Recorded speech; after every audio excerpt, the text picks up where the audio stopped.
I smelled like hope the night my life ended and began again. That's what Olivia always said about the perfume, that it carried the scent of hope for women who'd forgotten what hope felt like. She'd mixed it herself in the back room of our bakery, the same way her grandmother had taught her in Addis Ababa, before the Troubles, before she fled to Korea with nothing but the clothes on her back and a formula written in her grandmother's handwriting on paper that smelled like lavender and smoke. I wore it every day. Even now, at 2:47 in the morning, loading trays of injera-based pastries into my ancient Hyundai for today's catering job. The perfume clung to my wrist where I'd applied it 16 hours ago. Amber and something floral I could never name. A base note of old books and wooden church pews. It was the smell of my childhood, of Olivia's hands covered in flour, of safety before I understood that safety was temporary. The catering gig at Parks was supposed to save me. 3 million won for one night of desserts.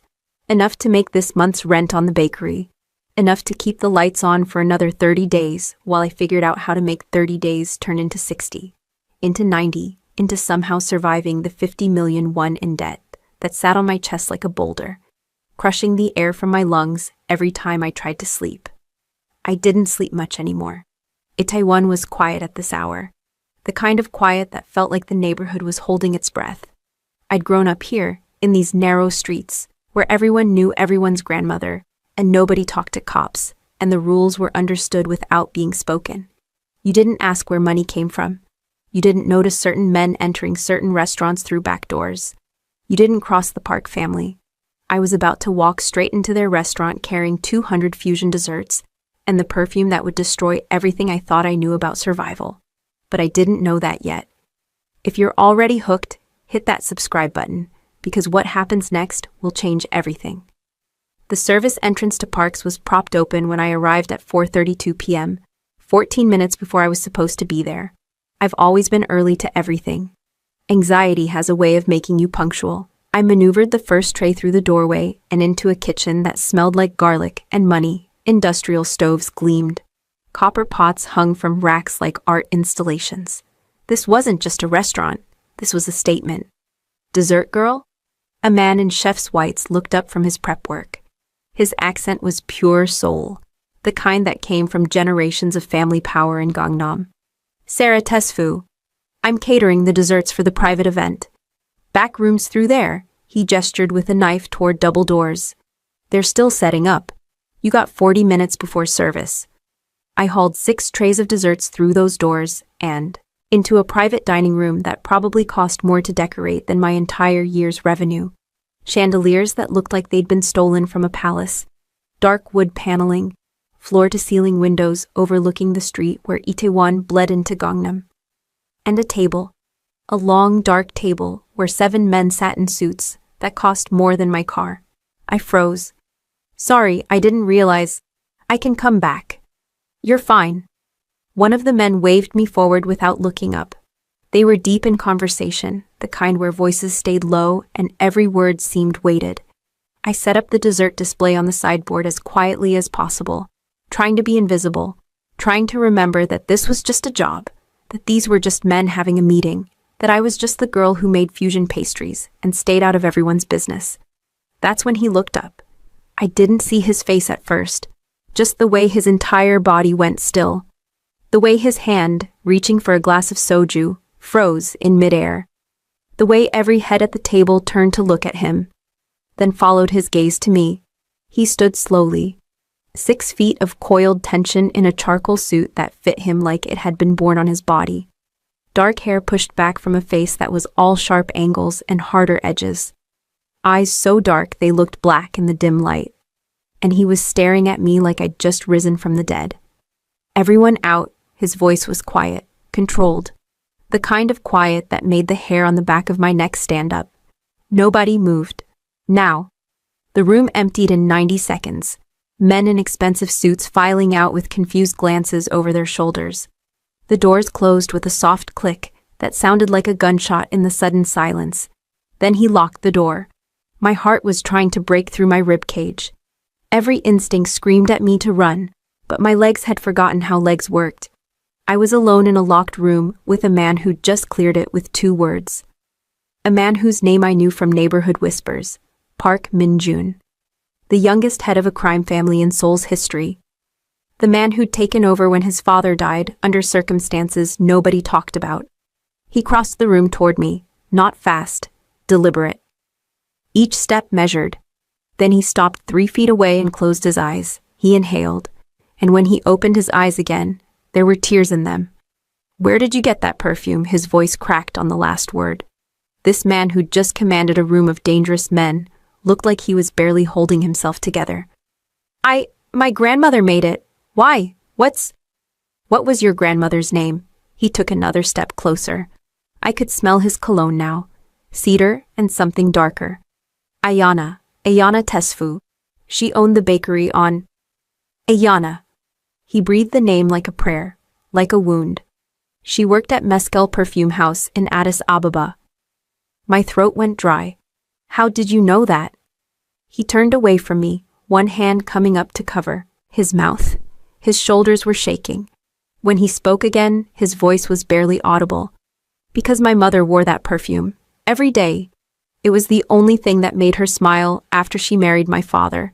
He turned back, and I saw something in his face that terrified me more than the locked door. More than his reputation. More than any of this. I saw grief so raw, it looked fresh. Ayana Tesfu was my mother's best friend. They worked together at Mescal's before everything fell apart.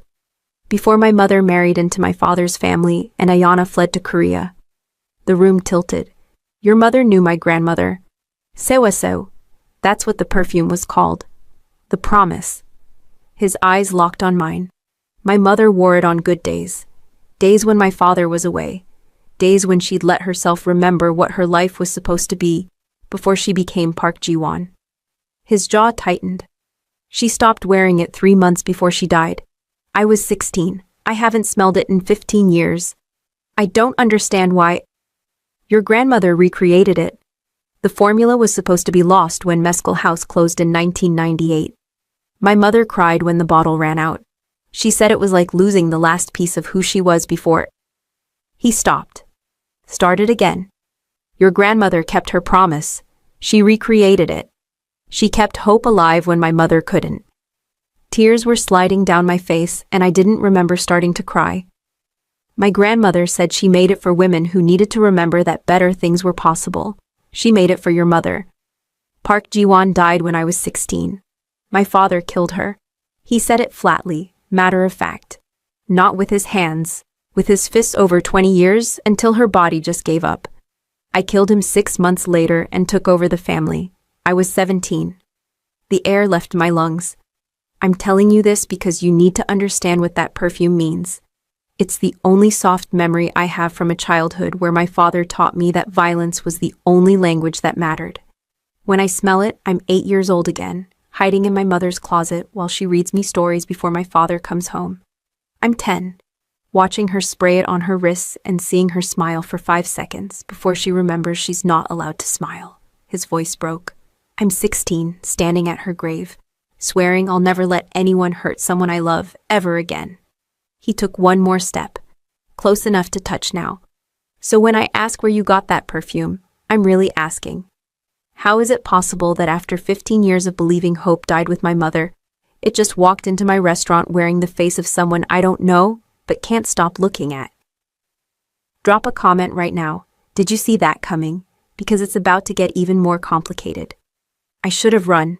Any sane person would have grabbed their trays and left. But I stood there in that locked room with a man who'd just confessed to murder, and all I could think was that my grandmother had loved his mother, that the perfume on my wrist connected me to a woman I'd never met who'd died, because her husband was a monster. That Park Min-jun was looking at me like I held the answer to a question he'd been asking for 15 years. My grandmother never told me, I said finally. She never mentioned your mother. She just said the perfume was important. That I should wear it every day. That it would protect me. Protect you from what? She died before she could tell me. The words hurt coming out. Cancer took her 8 months ago. She made me promise to keep the bakery open. To keep making the perfume. To never stop wearing it. I touched my wrist where the scent pulsed with my heartbeat. I thought she was being sentimental. I didn't know there was a reason. Minjun's hand reached out, stopped inches from my wrist. May I? I nodded, not trusting my voice. He lifted my wrist to his face and inhaled. His eyes closed. When he opened them, something had shifted in his expression. The grief was still there, but underneath it was something else. Something that made my stomach flip. It's exactly the same, every note, amber, jasmine, old books, church incense. His thumb brushed across my pulse point so gently I barely felt it. But I felt it everywhere. Your grandmother was an artist. My mother used to say that Ayana could capture emotions in bottles. Hope, safety, love. His eyes met mine. She wore hope. What does it mean that her granddaughter wears it too? It means I'm trying to survive. The truth came out before I could stop it. It means I'm 50 million in debt trying to keep my grandmother's bakery alive in a neighborhood where rent goes up every month, and people don't buy expensive pastries anymore. It means I'm working 80 hours a week for jobs like this one that paid just enough to buy me 30 more days of drowning. My voice cracked. It means your mother and my grandmother were friends who both knew what it felt like to need hope in a bottle, because the world was crushing them. And now I'm wearing the same perfume, in the same city, feeling the same way. Minjun's jaw tightened. What bakery? Ayana's kitchen. On the main street in Itaewon. It was Olivia's. Before that, it was her mother's. 3 generations of Tesfu women making fusion pastries and barely surviving. I know it. His voice was quiet. I've walked past it 1,000 times. The window with the green awning, the smell of Berber and butter. His eyes searched mine. That's your grandmother's legacy, and you're losing it. In about 60 days, yes, unless I figure out how to make money appear out of thin air. Something dangerous flickered across his face. No. I pulled my wrist from his grip. Whatever you're about to offer, no. I don't need a rich man to fix my problems. I don't need charity. I need to do this myself. It's not charity, it's debt to a different person. I've seen how this works in the neighborhood. Someone offers help. Then they own you. Then you can't leave because leaving means you're disrespecting the help they gave you. I stepped back. My grandmother fled Ethiopia to escape that system. I'm not walking back into it wearing her perfume. For a long moment, Minjun just stared at me. Then, impossibly, he smiled. It was small and sad, and made him look younger. Your grandmother taught you well. He moved to the door, unlocked it, but didn't open it. The desserts are perfect. I'll make sure you're paid tonight. But Sarah Tesfu. He looked back at me. Be careful. That perfume marks you as someone who mattered to my mother. And my mother mattered to me.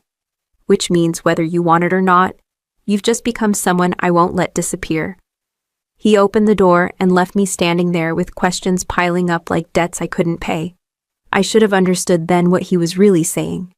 That the perfume had already changed everything. That hope, when it comes in bottles, always has a price. But I didn't understand. Not yet.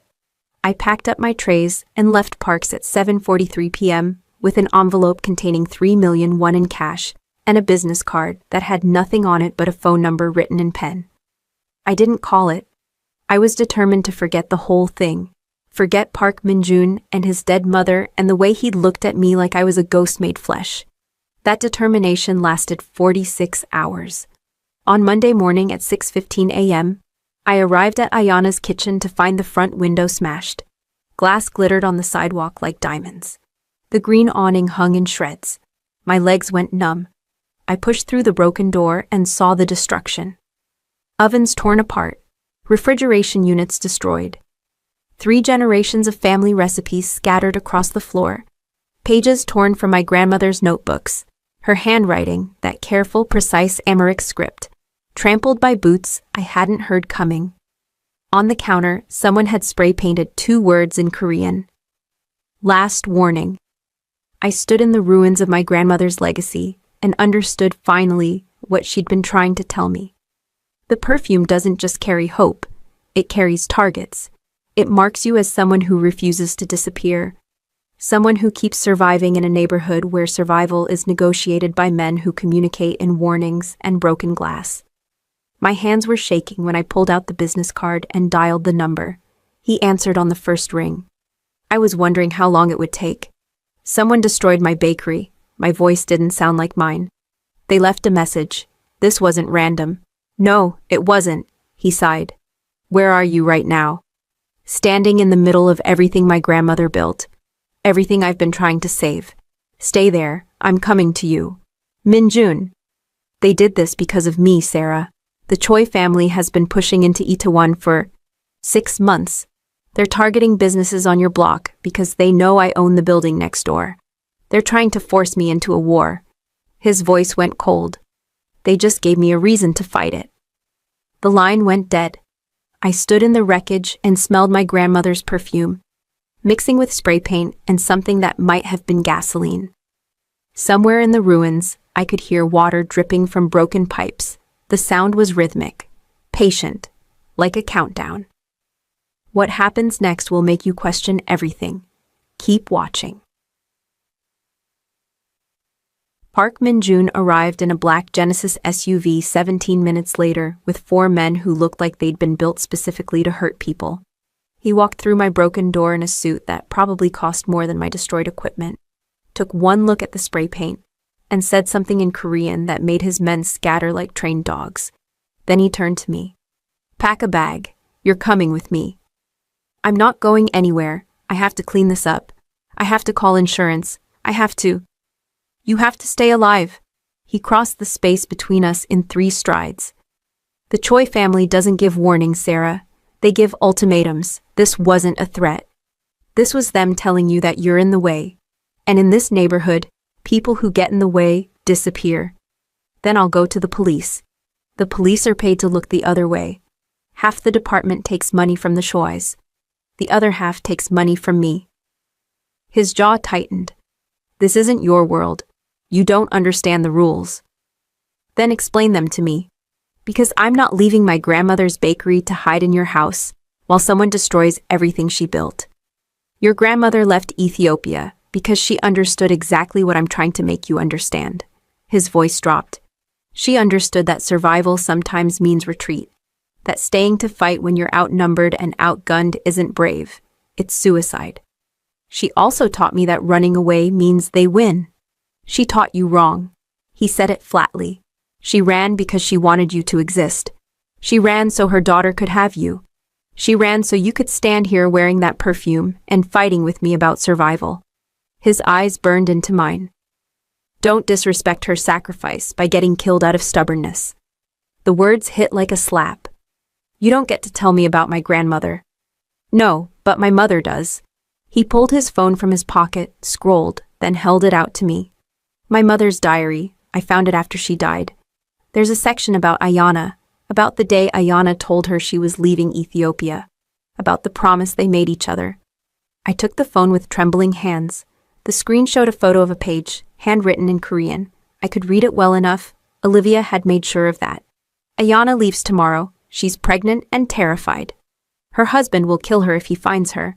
She asked me to come with her, but I can't leave.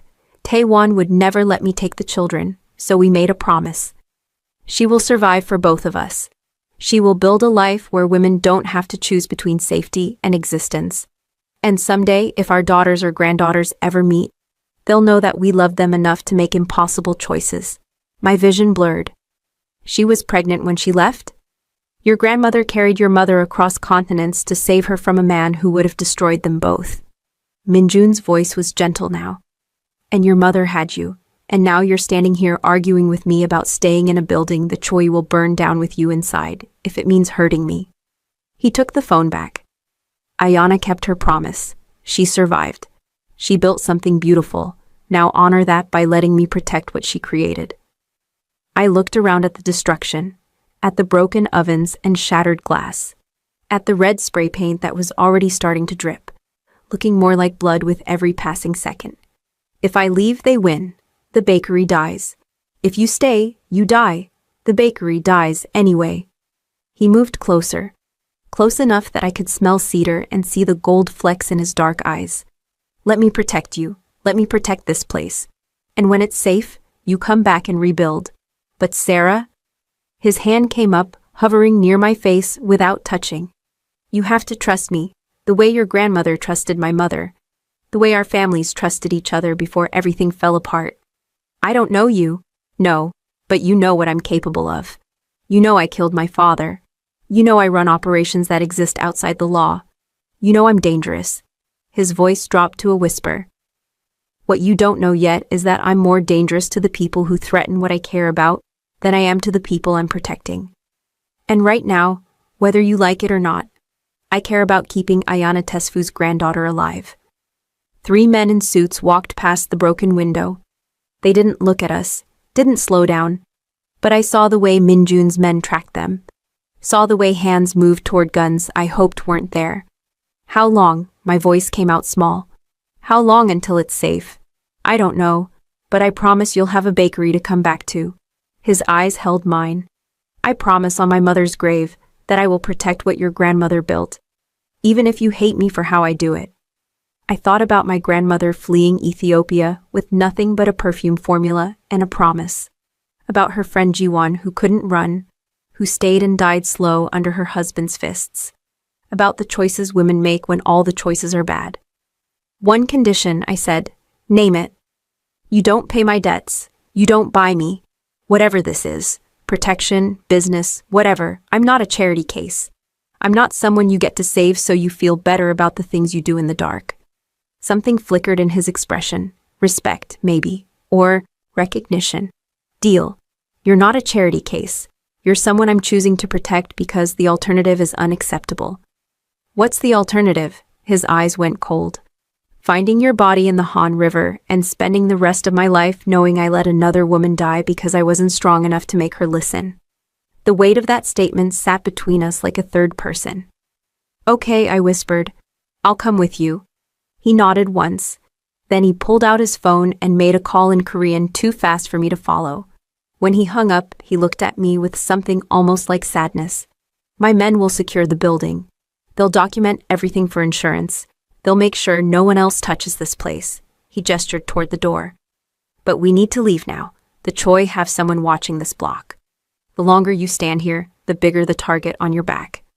I grabbed my grandmother's recipe books, the ones that hadn't been destroyed, and a photo of Olivia from the counter.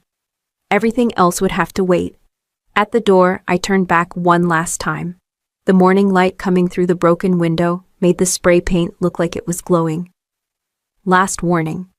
What if I'd said no, I asked. What if I'd refused to leave? Minjun's expression didn't change. Then I would have had you carried out. And you would have hated me, but you'd be alive to hate me, which is better than the alternative. That's kidnapping. Yes, he said it simply. I've done worse things for worse reasons. He held out his hand. After a long moment, I took it. His hand was warm, steady, completely at odds with everything I knew about him. We walked out of Ayana's kitchen together while his men secured the perimeter and the neighborhood watched from windows with the blind eyes Ethiopian had perfected over generations of looking the other way.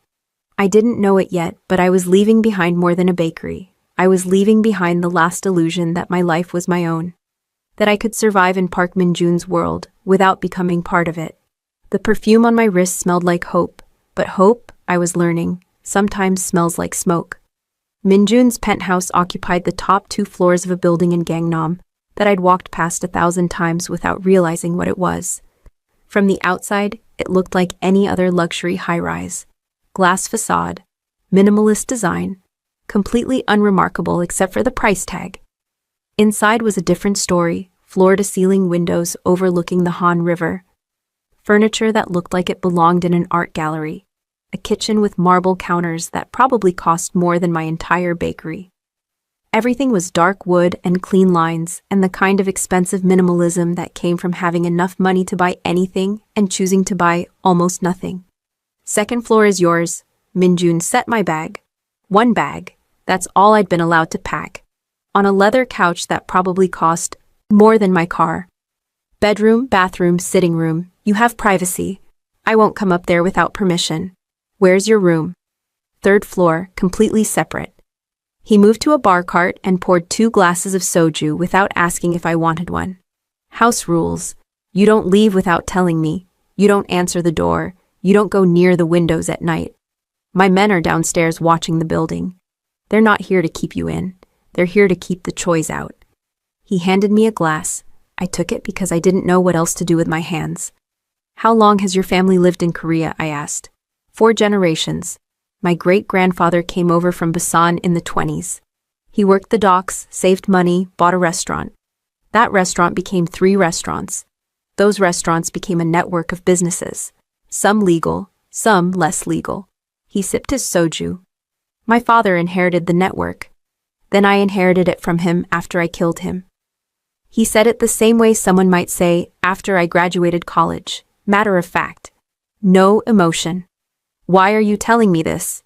Because you're going to hear things about me, about my family, about what we do. His eyes locked on mine.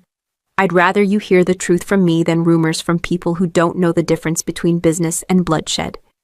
Is there a difference? Yes. Business has rules. Bloodshed is what happens when someone breaks them. I drank the soju. It burned going down. What are your rules? No drugs in schools, no human trafficking, no violence against civilians. He ticked them off on his fingers. Everything else is negotiable depending on circumstances. The Choi's don't follow the same rules. They push methamphetamine to teenagers. They run women out of warehouses in Incheon. They use fear instead of respect. That's why this ends with one of us dead or gone. You can't know that. Yes, I can. Because men like Choi Sung-min don't stop pushing until someone pushes back harder. He set down his glass. Your bakery was message number 3. Message 1 was a restaurant fire in January. Message 2 was a construction foreman who ended up in the hospital with 2 broken legs. Now it's your turn, because you're on a block I protect. Because hurting you hurts me, because in this world, everything is about leverage and pressure points. I'm someone's pressure point. I said it slowly, testing how it felt. It felt awful. You're someone I won't let them touch. There's a difference. Is there? He didn't answer, just refilled his glass and walked to the window. The Han River reflected the city lights, turning everything gold and black. My mother used to sit at this window, he said quietly. She'd stare at the water for hours. I asked her once what she was looking at. She said she was trying to remember what it felt like to want something, to hope for something, to believe something better existed on the other side of that water. His reflection in the glass looked like a stranger. She stopped sitting here 3 months before she died. I think she'd forgotten. I moved to stand beside him. Our reflections stood next to each other in the window like ghosts. My grandmother used to say that hope isn't about believing things will get better. It's about believing you're strong enough to survive if they don't. Minjun's eyes met mine in the reflection. Is that why you wear her perfume? To remind yourself you're strong enough? I wear it because it's the only thing I have left of her, because when I smell it, I can hear her voice telling me to keep going, to not give up. My throat tightened. Even when giving up would be easier. Easier isn't always better. No, but sometimes surviving costs more than dying. He turned from the window to face me directly. We were close enough now that I could see the faint scar along his jawline. Close enough to smell cedar and soju, and something underneath that might have been exhaustion. What did surviving cost your grandmother? He asked. Everything. Her first daughter, her country, her name. She came here as Ayana Gebre, and became Ayana Tesfu. She left behind a husband who would have killed her and a daughter she couldn't take with her. She built a bakery out of nothing and spent 50 years making pastries for people who thought she was just a nice old Ethiopian lady. Tears burned my eyes. She survived. But I don't think she ever stopped paying the price for it. My mother paid the same price. Different currency, same cost. His hand came up, and this time he didn't stop before touching me.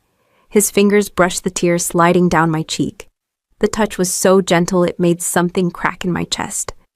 They were friends once, before everything fell apart, before men like my father and your grandmother's husband made survival cost more than living. Is that what you're doing? Making me survive?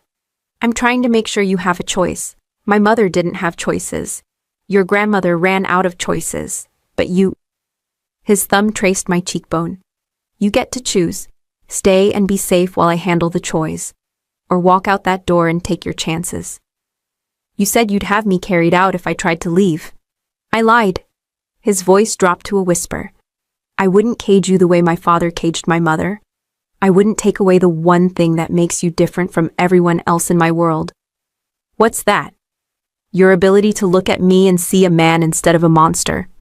The air between us felt charged, dangerous, like standing too close to a fire and knowing you'll get burned, but being unable to step back. What if you're both? I whispered. Then you're smarter than I thought. His hand dropped from my face. The second floor is yours. Lock your door if it makes you feel safer. I won't be offended. He walked away before I could respond. Disappeared up a staircase I hadn't noticed before. I stood, alone in his living room, with a glass of soju in my hand, and my grandmother's perfume fading on my wrists. Outside the windows, Seoul glittered like a promise or a threat depending on how you looked at it. I didn't lock my door that night. I don't know why. Maybe because locks only work if the danger is on the outside. And I was starting to suspect the most dangerous thing in this building wasn't Park Min-jun's reputation, or his criminal empire, or the men with guns watching the exits. The most dangerous thing was how safe I felt knowing he was upstairs, awake, watching over me the way his mother had once watched over him. Hope smells like amber and church incense and old books. But safety? Safety smells like cedar and soju and the ghost of a woman who died because she married the wrong man. I fell asleep in a stranger's house, wearing my grandmother's perfume and dreaming of water. Of women standing at windows staring at rivers and wondering if hope exists on the other side of drowning. Comment below, would you have stayed or run? Because tomorrow changes everything. I woke up at 3 a.m. to the smell of coffee. For a confused moment, I thought I was in my apartment above the bakery, that I'd fallen asleep after a late shift, and woken to Olivia making Ethiopian coffee before dawn, the way she always had. Then memory crashed back. The broken window, the spray paint, Min-jun's hand on my face saying, "You get to choose." I followed the coffee smell downstairs in the pajamas I'd packed, old sweatpants and a t-shirt that had seen better days, and found Min-jun in the kitchen. He was wearing dark pants and a white t-shirt that showed tattoos I hadn't known were there. They covered his left arm from wrist to shoulder, Korean script wound between images I couldn't quite make out in the dim light. "You're awake?" He didn't look up from the coffee maker. I tried to be quiet. "I'm a baker. I've been waking up at 3 a.m. since I was 16. I slid onto a bar stool. Couldn't sleep. I don't sleep much." He handed me a cup of coffee.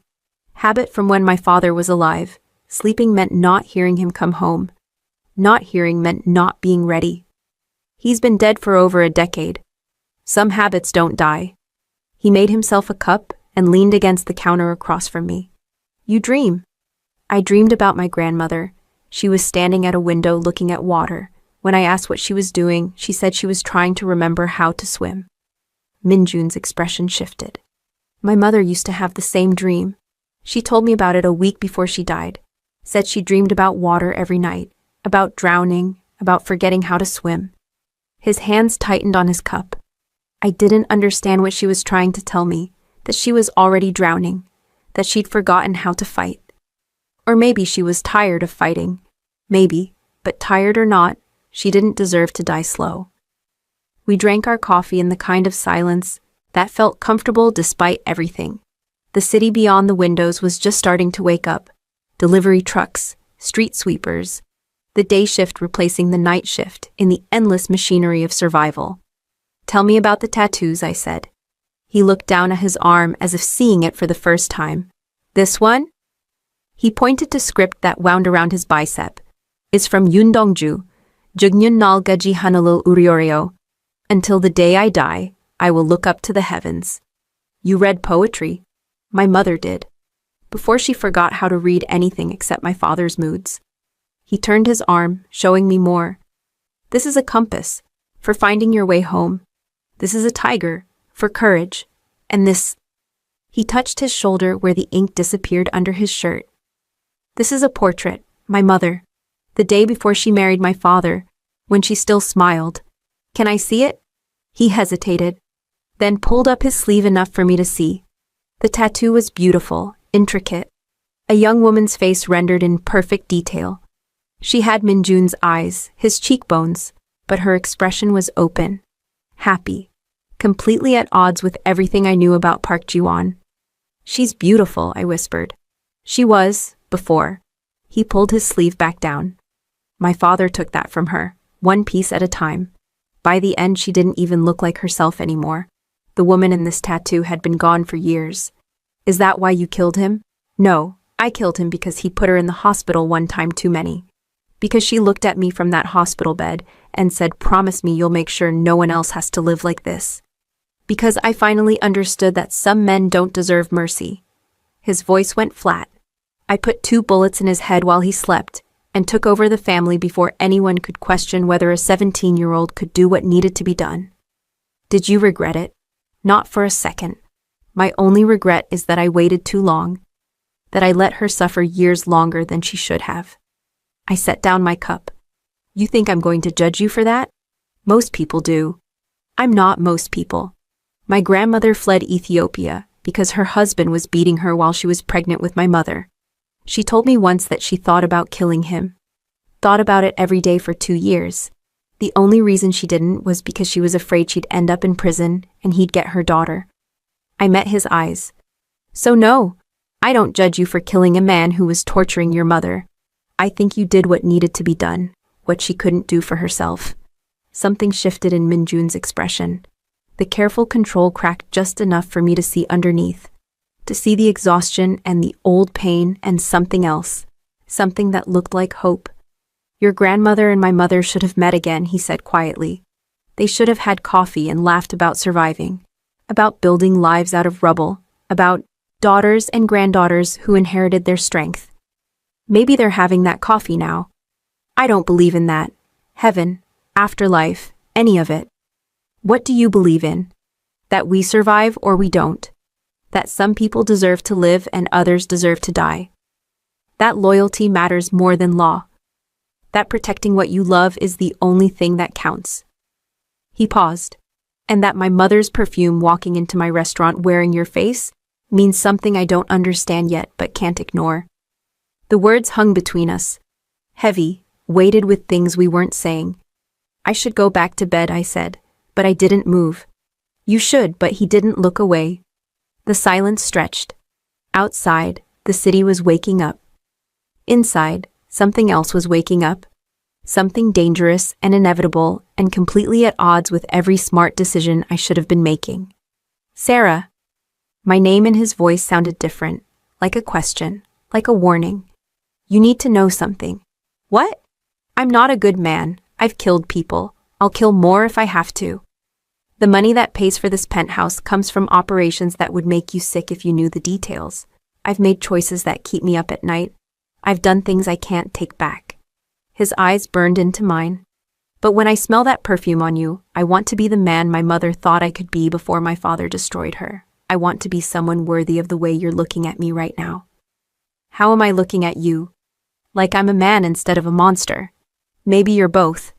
I told you that yesterday. You did. But I'm starting to think it's more complicated than both. I think you're someone who was taught that violence is the only language that matters. Someone who killed his father at 17 and took over a criminal empire because it was the only way to protect the people who couldn't protect themselves. I stood, walked around the counter until I was standing in front of him, close enough to smell cedar and coffee and see the gold flecks in his dark eyes. I think you're someone who's been alone for so long, you've forgotten what it feels like to let someone see you, actually see you, not the reputation, not the empire, just you. You don't know me, no, but I'm starting to. His hand came up slowly, giving me time to step back, time to leave, time to make the smart choice. I didn't move. His fingers traced my jaw. Gentle, reverent. Like I was made of glass instead of the same survival instinct that had kept my grandmother alive across continents. This is a mistake, he whispered. Probably. You should go back to your room. I should. Neither of us moved. Then he kissed me. It was nothing like I expected. Not rough, not demanding, just his lips against mine, soft and careful. Like he was afraid I'd break. Like I was something precious that had wandered into his world by accident and might disappear if he held too tight. I kissed him back, harder, demanding, showing him I wasn't afraid, showing him I wasn't glass. His control cracked. His hand slid into my hair. His other hand found my waist, pulling me closer. The kiss deepened, turned desperate, hungry. We were both gasping when we broke apart. Sarah, my name sounded like a prayer. We can't. Why not? Because when this ends, and it will end because these things always end, I don't want you to look back and hate yourself for choosing me, for letting yourself care about someone who lives in the dark. What if I'm not afraid of the dark? You should be. His forehead rested against mine. I've survived in the dark for 15 years. I know what it costs. I know what it takes from you. Piece by piece until you forget what light looks like. Then let me be your light. The words came out before I could stop them. Let me be the thing that reminds you what hope smells like, what it feels like to want something other than survival. You don't know what you're offering. Yes, I do. I'm offering the same thing my grandmother offered your mother. A promise that better things are possible. That surviving isn't the same as living. That maybe, just maybe, we can build something out of the rubble we inherited. His eyes closed. When he opened them, something had changed. Shifted. Like a wall coming down or a door opening. If we do this, if we choose this, there's no going back. The choice will use you against me. The police will try to use you to get to me. Every enemy I have will see you as a weakness. His hand tightened in my hair. And I'll burn this city down before I let anyone touch you. I'll cross every line, break every rule, because losing my mother taught me that some things matter more than empires. I'm not asking you to burn down the city. I'm asking you to let me stand beside you. You don't understand what you're asking. Then help me understand. He pulled back, walked to the window, stared at the Han River reflecting the city lights. My father taught me that love is weakness, that caring about people makes you vulnerable, that the only way to survive is to make sure no one matters enough to destroy you. His voice was rough. My mother proved him right. He used her against herself every day until she had nothing left to fight with. Until she was a ghost haunting her own life. You're not your father. No. But I learned the lessons he taught. I learned how to survive by not caring, by making sure nothing mattered more than the empire. He turned back. And then you walked into my restaurant wearing my mother's perfume, and caring stopped being optional. The words landed like a bomb. What are you saying? I'm saying I haven't stopped thinking about you since Wednesday. I'm saying I cleared my restaurant so I could stand in a room with you and figure out why my mother's perfume made my chest hurt. I'm saying I've spent 3 days negotiating with the choice to keep them away from your block because the thought of you getting hurt makes me want to kill everyone in this city who might be a threat. His eyes met mine. I'm saying I'm already in too deep. And if you kiss me again, there's no pretending this is just protection. No pretending I'm just keeping you safe because of some promise between our families. What is it then? It's me choosing you, choosing this, choosing to care about someone even though caring might destroy us both. I crossed the room, stood in front of him, put my hand on his chest where I could feel his heart hammering. I choose you too, I whispered. Even though you're dangerous, even though loving you might cost me everything, I choose you. Loving? His voice cracked on the word. I'm not there yet, but I'm starting to see how I could be. He pulled me against him, held me like I was an anchor, like I was the only thing keeping him from drowning. This is a mistake, he murmured against my hair. Then let's make it together. We stood in his kitchen while the sun rose over Seoul and the world woke up to another day of survival. We stood there and chose each other, chose hope over fear, chose light over the comfortable darkness of not caring. We chose wrong and right and everything in between. And somewhere, I like to think, my grandmother and his mother were having that coffee. We're laughing about daughters and granddaughters who inherited their strength and their stubborn refusal to die quiet. The perfume on my wrist smelled like hope, but it was starting to smell like something else too. Like cedar and coffee and the future neither of us had been brave enough to imagine. Hit that subscribe button, because this story is about to go somewhere you won't believe. The next 3 weeks existed in a strange suspended reality that felt like living in a dream where the rules of normal life didn't apply. Minjun's men secured my bakery and started repairs.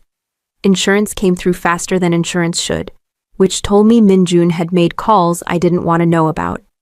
The Chuas made no more moves. The neighborhood settled into an uneasy truce that everyone knew was temporary, and I lived in Minjun's penthouse. Learning him, learning his world, learning that the man who killed his father at 17 and built a criminal empire was also the man who read Yundongju at 3 a.m. when he couldn't sleep, who remembered exactly how I took my coffee, who had the same nightmare every night about his mother drowning and woke up gasping my name like I was the air he needed to breathe. We didn't sleep together, not in the way that mattered. We kissed. We touched. We fell asleep on the couch while I read him passages from my grandmother's recipe books, and he translated them into the stories his mother used to tell. We built something careful and deliberate and fragile. "Tell me about university," he said one night. We were on the couch, my feet in his lap, his hands absently, rubbing them while we talked about nothing important. "I went for 2 years, Yonsei, literature major, wanted to teach," I shrugged. "Then Olivia got sick. Money for treatment or money for tuition. That was an easy choice. You gave up your degree for her. She would have done the same for me. She did do the same for me, every day of my life." His thumb pressed into my arch, and I bit back a moan. "What were you going to teach?" "High school literature. I wanted to make kids love reading the way I loved it. Wanted to show them that books could teach them how to survive things they hadn't lived through yet." I closed my eyes. Wanted to do for them what books did for me. You still could.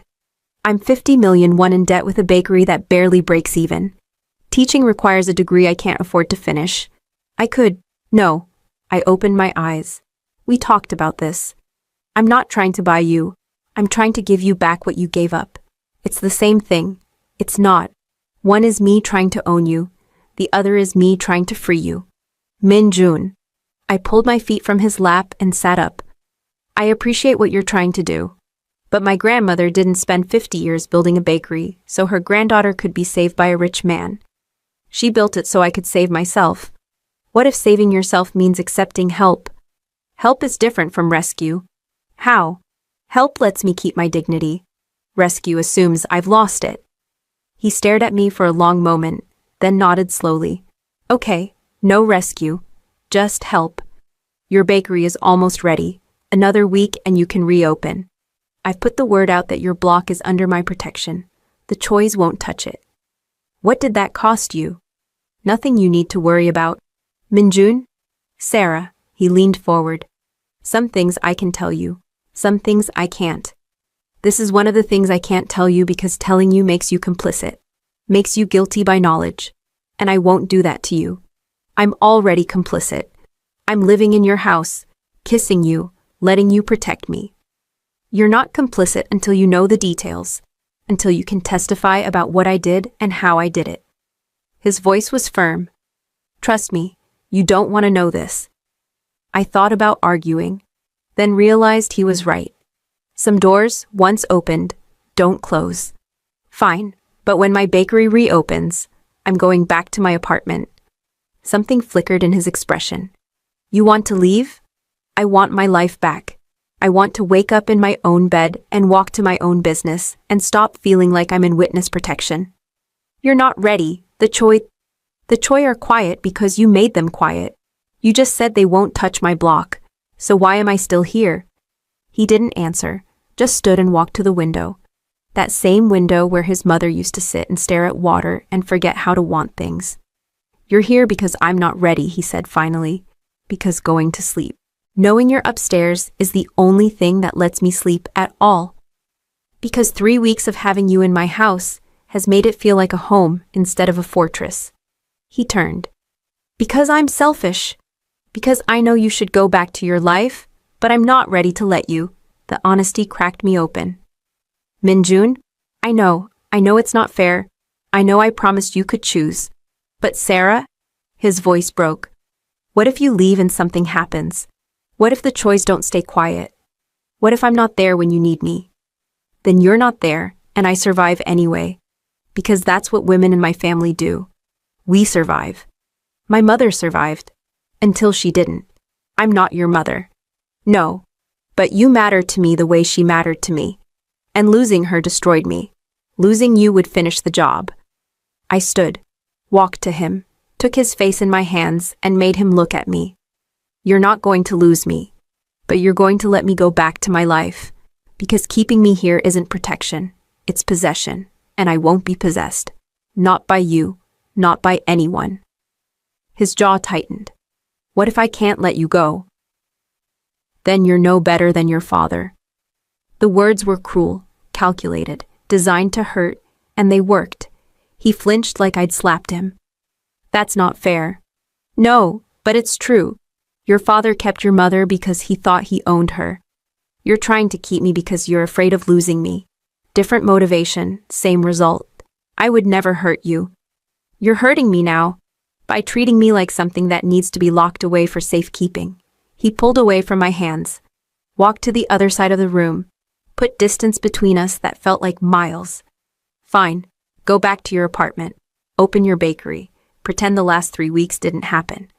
His voice was cold. But don't come crying to me when the Choi decide you're not worth the truce. Min-jun, I'm done with this conversation. Your bakery opens next week.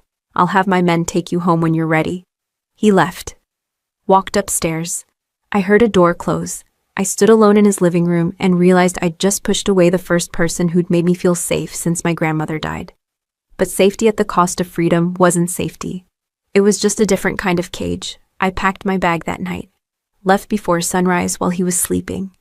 Wrote him a note that said, "Thank you for protecting me. Thank you for seeing me, but I need to stand on my own feet, even if I fall." I didn't cry until I was back in my apartment above the bakery, in my own bed, in my own life. Then I cried until the perfume on my wrist washed away with tears. Comment right now, did she make the right choice? Because what happens next will break your heart. Opening day of the rebuilt Ayana's kitchen came 7 days after I walked out of Minjun's penthouse.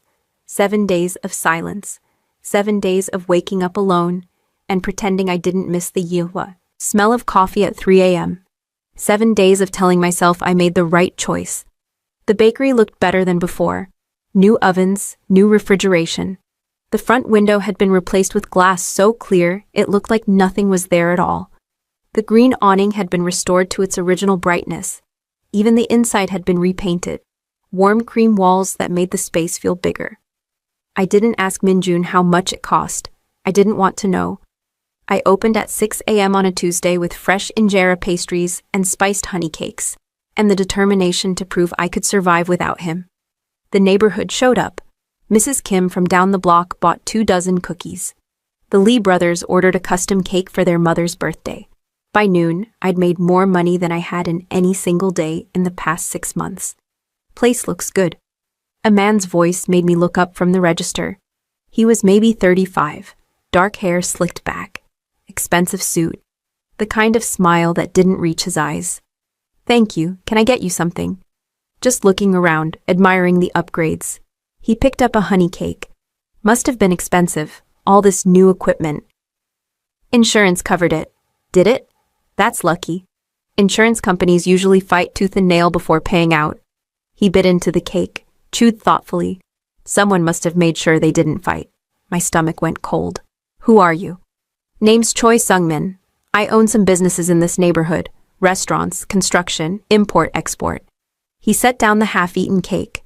"I also own the building next door. Been trying to buy this block for 6 months. Every owner sold except you. I'm not selling." Everyone says that at first.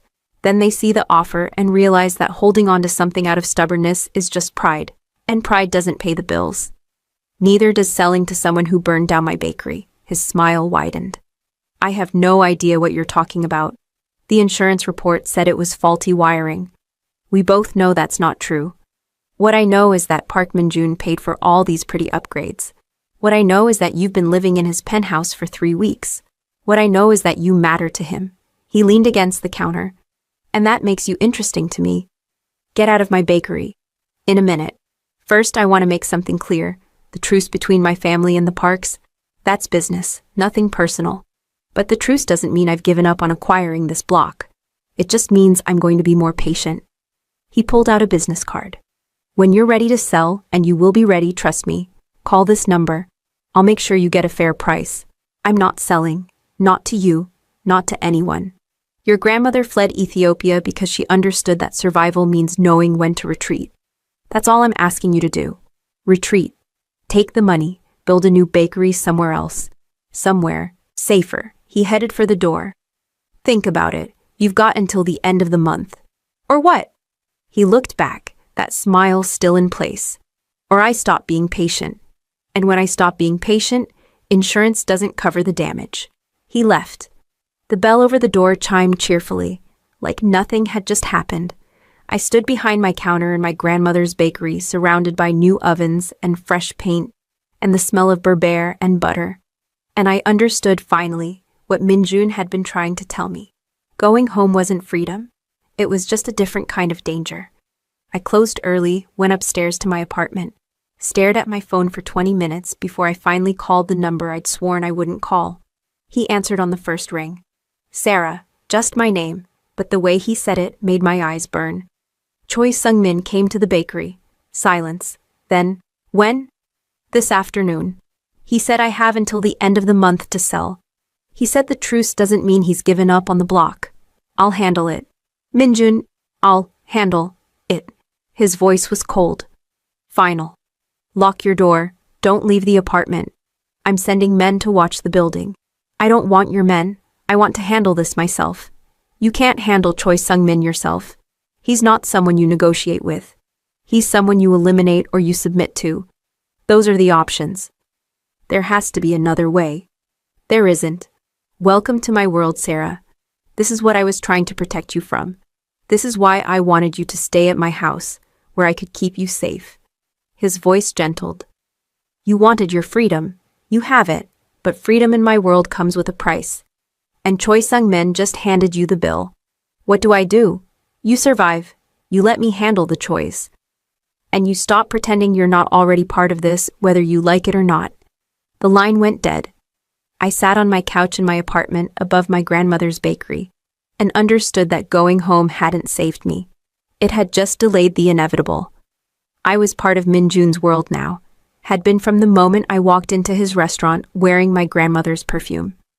From the moment he cleared that room and locked the door and looked at me like I was his mother's ghost, made flesh. The perfume on my wrist still smelled like hope. But hope was starting to smell like cedar and regret and choices that couldn't be unmade. Keep watching. The ending will leave you speechless. 3 things happened in the next 72 hours. First, Choi Sung-min's import warehouse in Incheon burned to the ground. Total loss. Insurance investigators called it arson but couldn't prove anything. Second, 2 Choi captains were arrested by the police on trafficking charges. Someone had tipped them off. Someone who knew exactly where to look and what evidence to plant. Third, Park Minjun showed up at my bakery at 11 p.m. with blood on his knuckles and exhaustion in his eyes. I was in the back room doing paperwork I'd been avoiding for weeks when I heard the knock. 3 sharp raps, a pattern I somehow knew was him. I opened the door. He stood in the alley with his hands in his pockets and shadows under his eyes that hadn't been there 3 weeks ago. You handled it, I said. I handled it. Should I ask how? No. I stepped aside. He walked in. I locked the door behind him. In the back room's fluorescent light, I could see the damage, split knuckles, a bruise along his jaw. His shirt was torn at the collar, blood, not his, I hoped, spattered across his sleeve. Sit down, I said. He sat. Didn't argue, didn't speak. Just watched me pull out the first aid kit I kept under the sink. I cleaned his knuckles in silence. He didn't flinch when the alcohol hit the cuts. Didn't react when I bandaged them with the same careful precision I used for pastry work. The Chois won't bother you again, he said finally. Sung-min knows that touching you means war. Real war. The kind that ends with bodies and federal investigations and empires crumbling. What did you do? What I had to do. What my father would have done. What any man does when someone threatens what matters to him. Minjun. Don't ask me for details. Don't make me tell you things that will keep you up at night. Just accept that it's done. That you're safe. That your bakery is safe. That Choi Sung-min understands what happens when he crosses lines he shouldn't cross. I finished wrapping his hand. Sat back. Looked at him, really looked at him, and saw the cost written across his face. The exhaustion. The old pain. The weight of becoming his father while trying to be better than his father. You're bleeding, I said quietly. He looked down at his shirt. It's not my blood. I know. We sat in silence. The refrigerators hummed. Outside, the city continued its endless machinery of survival. You were right, I said finally. About everything. About the choice. About me not being ready. About going home being dangerous. I don't want to be right. I want you to be safe. Same thing. No. Being right means I knew this would happen. I knew Sungmin would push. I knew you'd need me.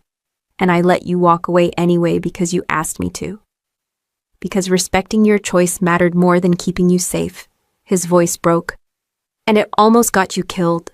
But it didn't, because you were watching, because you handled it, because you kept your promise even when I made it harder.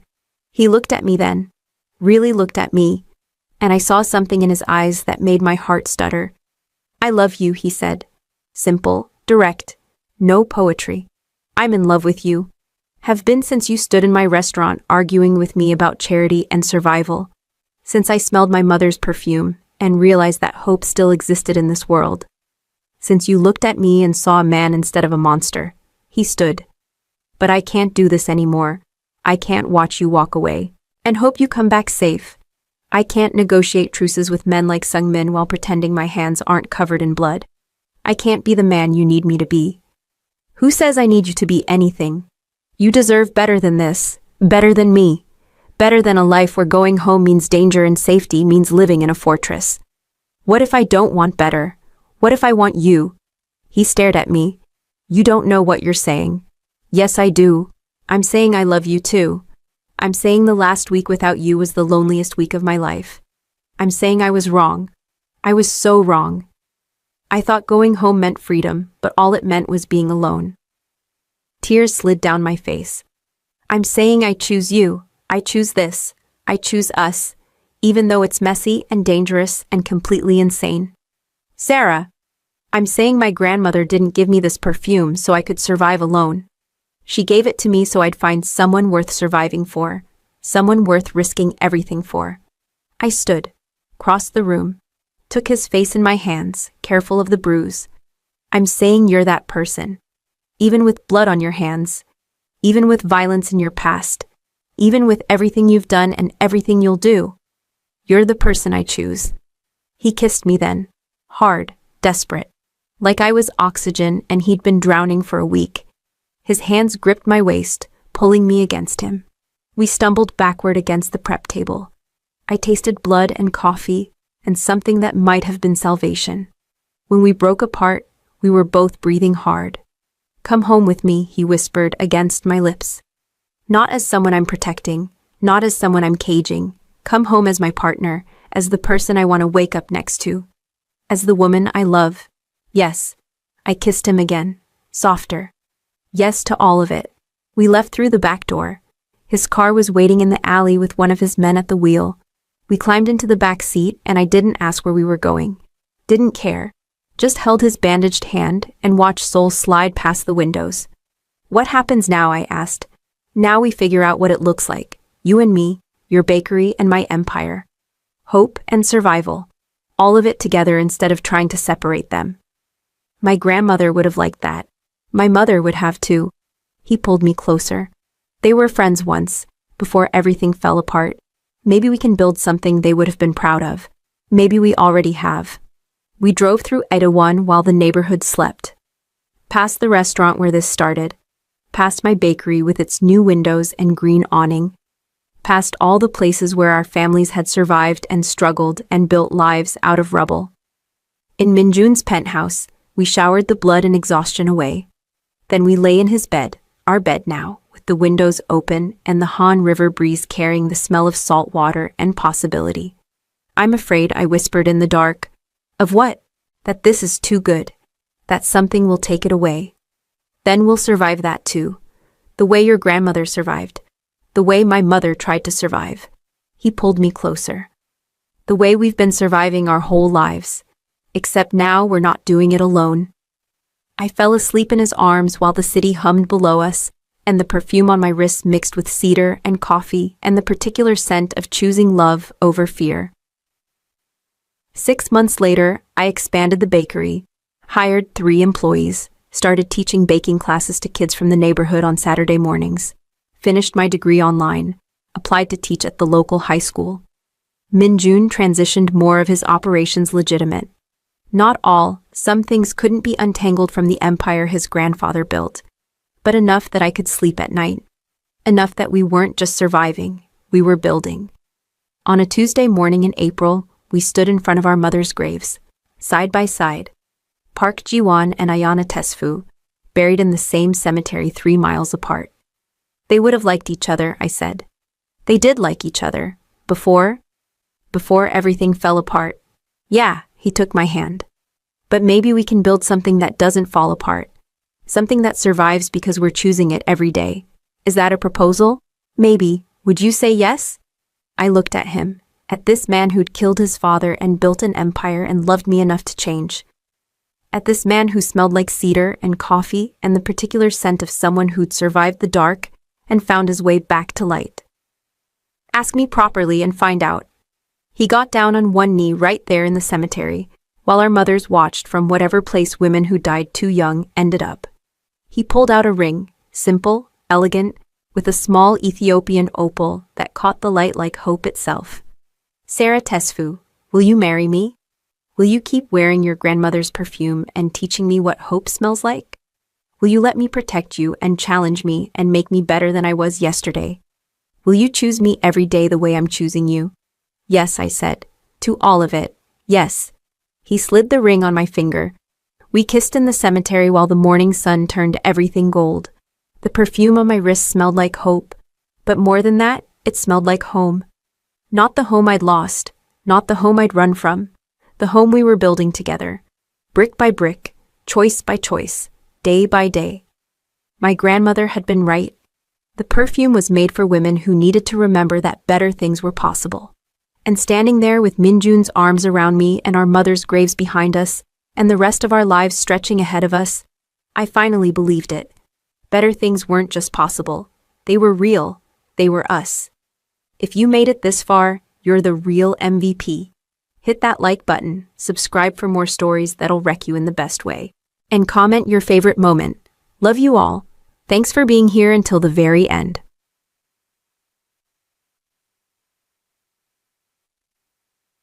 The end.